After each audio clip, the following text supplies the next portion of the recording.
We are following this story in Oakland tonight, where Mayor Sheng Thao is updating the state of the city at a chaotic time. Thao is facing a recall, and Oakland is facing a budget crisis. ABC 7 News reporter Tim Johns joins us here in studio with Thao's message and the reaction. Tim. Yeah, Thao touched on a lot of topics during her speech today, everything from crime to 911 response times to the city's budgetary issues. But not everyone was impressed with her address, and some say she brushed over many of the city's very real problems. During her State of the City address Tuesday, Oakland Mayor Sheng Thao taking time to talk about some of the city's most pressing issues.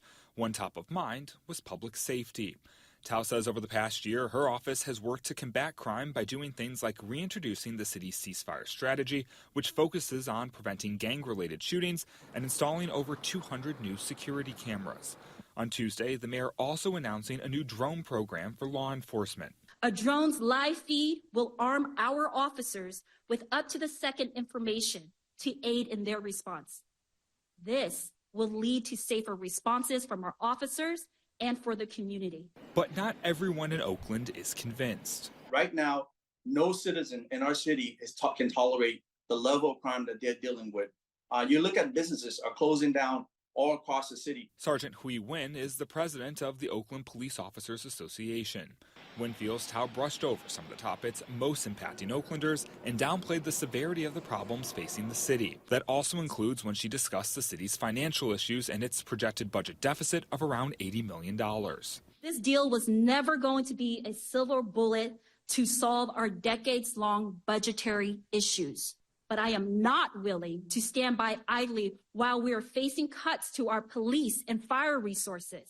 Oakland City Council member Janani Ramachandran confirmed to ABC 7 News the city is now in a contingency budget, thanks in part to a delay in the payments the city is meant to receive for its share of the Oakland Coliseum. Ramachandran says as a result of the contingency budget, crucial city services and departments could be facing cuts.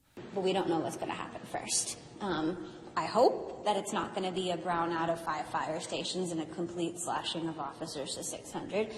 But that's on the table because that is what council passed. Those cuts could be catastrophic to agencies like the Oakland Police Department, says Sergeant Wynn. We'll be basically down to bare bone of the police department to just basically answer a 911 call, if we can manage that. Thao says despite the challenges Oakland is facing, she believes they can be conquered if the city works together. And Thao will face a possible recall by voters in just 3 weeks' time on Election Day, November 5th. I'm live in the studio tonight. Tim Johns, ABC 7 News.